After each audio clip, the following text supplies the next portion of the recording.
Hello everyone and welcome back to the Commander's Forge. My name is Zandy Bentley and the Forge is an area for me to talk about magic, Commander, and anything else while I try and grapple this whole mental health thing we're supposed to have.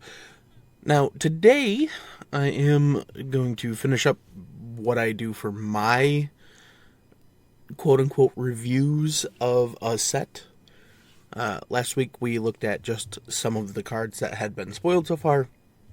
And today, I'm going to look through the legendaries, pick and choose a few that I want to talk about quickly, ones that I either might want to build or that I just might want to slot into a deck somewhere. So, without too much else to say, let's just jump in with the first one, and that is Massacre Girl Known Killer. 2 black for a 4/4 human assassin with Menace.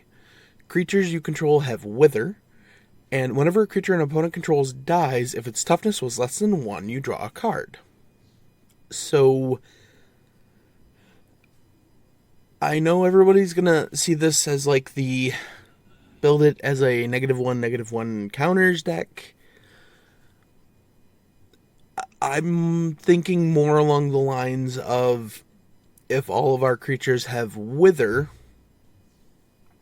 that means they do damage in the form of -1/-1 counters.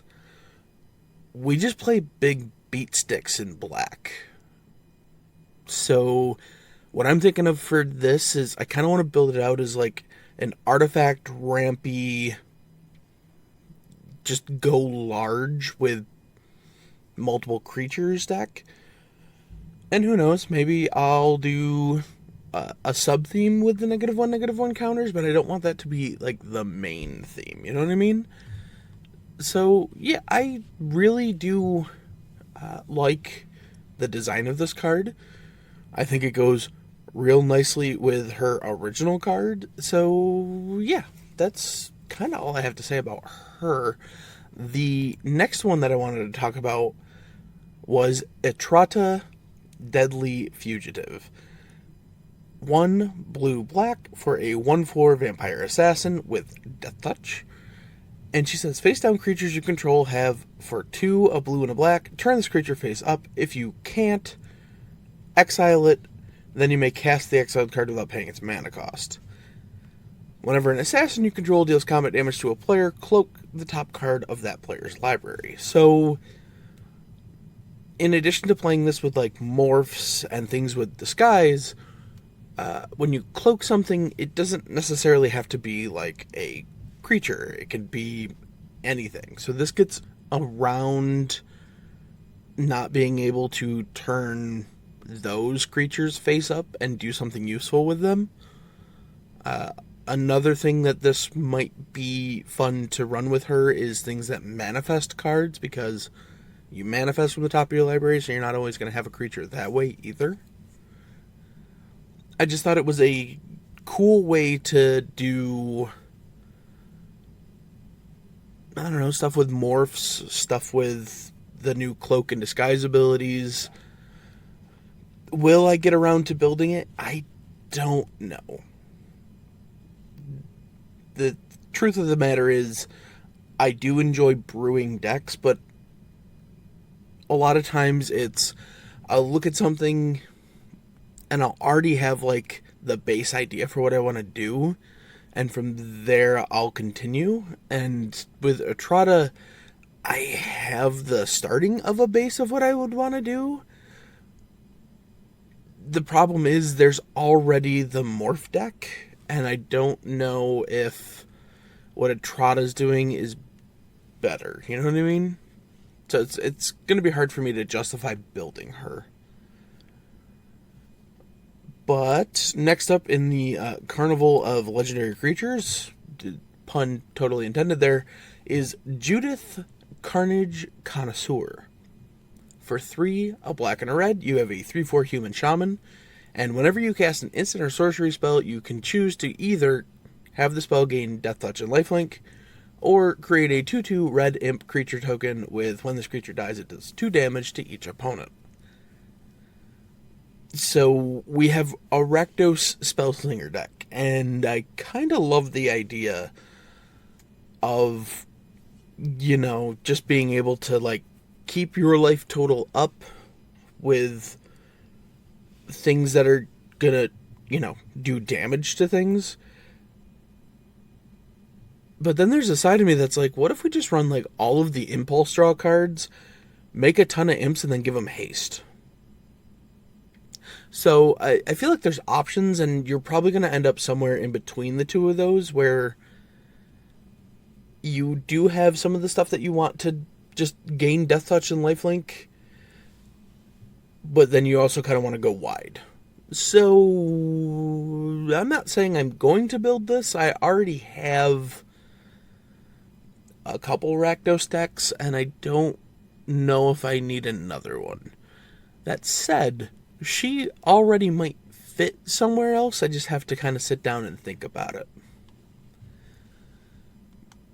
But moving on, we have her patron, literally, Rakdos, Patron of Chaos. 4 black-red for a 6/6 demon with Flample, which is flying and trample. At the beginning of your end step, target opponent may sacrifice 2 non-land, non-token permanents. If they don't, you draw 2 cards. So, I mean, 6 mana, 6/6 demon. That's fun. I would not want to build this one. I'm looking at this one specifically for the Grixis Demons deck that I have built. That deck follows Be'lakor the Dark Master, who wants you to have, well, just a lot of demons to throw around, and it's always good to get another demon that has flying and trample. That said, I don't know what I'm gonna cut for it yet. I haven't sat down and thought about that. I'm not that far into it. The fun thing is, I feel like you could build a deck with him where you're just trying to get things out onto the board before you play Rakdos, and then protecting Rakdos once he gets down. So, just like protective equipment, I'm not sure what to call them, but like the when it dies, return to the battlefield cards. I don't know. I do see a deck that could come from this where you're just like literally Rakdos. You just play Rakdos and try to keep them on the field, right? But that's not what I want to do with them. And moving on forward, we have Tolsimir, Midnight's Light. 2 green, white for a 3/2 elf scout. He has lifelink. When Tolsimir, Midnight's Light enters the battlefield, create Voja Fenstalker, a legendary 5/5 green and white wolf creature token with trample. Whenever a wolf you control attacks, if Tolsimir attacked this combat, target creature an opponent controls blocks that wolf this combat if able. Now, sure, there is the, hey, let's just jam all the wolves into this deck. But my first thought was actually putting Helm of the Host onto the token. So you just continually make 5/5s that you force your opponents to block while you attack with Tolsimir. Is it a stupid idea? Yes. But I love stupid ideas sometimes. There's honestly nothing special about this. He's just a very expensive 3/2 that comes with a 5/5. Yeah, I don't even know what I would really want to do with him. I just like that stupid idea. So yeah, I'll just move on from there. Next up, I'm gonna preface this with I was fairly impressed with a lot of the Boros legends, both in the set and in the commander decks. And I'm gonna start off with 2 of them that I'm actually looking at for the same deck. The first one is Argus Cost, Spirit of Justice, 2 red-white for a 2/4 Spirit Detective with Double Strike and Vigilance. Whenever Argus Cost, Spirit of Justice enters the battlefield or attacks, choose up to 1 target creature. If it's suspected, exile it. Otherwise, suspect it. So, I guess we'll go into Suspect. So, a creature that has Suspect has Menace and can't block. So, he can either get rid of suspects or make suspects. And if he's making suspects, sometimes I think it might be better just to hit our own stuff and be like, yeah, I don't want to block, I'm just going to make my stuff Menace and go to town. Where I really want this, I'll talk about when I get to the next card, which is Aurelia, the Law Above. 3 red-white for a 4/4 angel with flying, vigilance, and haste. Whenever a player attacks with 3 or more creatures, you draw a card. Whenever a player attacks with 5 or more creatures, Aurelia, the Law Above, does 3 damage to each of your opponents and you gain 3 life. Well, I do think Aurelia could helm her own deck, much like Argus Cost could. They both have attack triggers. So, where I really want to put them is into my Ishin deck. That said, there's nothing saying I couldn't build a deck around either one of these. They both do things that I like to do, which is turn creatures sideways. I don't know if you know this about me, but I am the aggro player. That said, I really just want them for the attack triggers in Ishin, who really... Ishin doesn't come out too much, just because I tend to keep my decks on like a rotation so they don't get boring. But maybe it's time to pull Ishin out for a couple of months and go to town with them. But yes, moving right along to our next Boros card, we have Feather, Radiant Arbiter. Red, white, white for a 4/3 angel with flying and lifelink. Whenever you cast a non-creature spell that only targets Feather, Radiant Arbiter, you may choose any number of other creatures that spell could target and pay 2 for each of those creatures. If you do, for each of those creatures, copy that spell.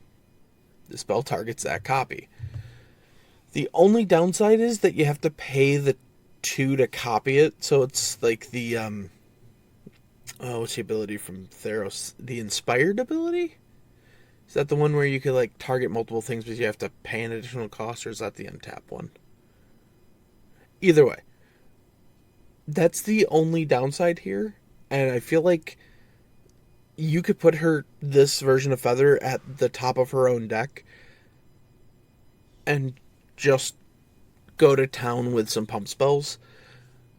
Where I'd really like to see this is in my other Feather deck, because that deck is already running things like the dragon that copies spells that you target your stuff with, and the goblin that does it, and this is just a third way to be able to hit multiple creatures with one spell.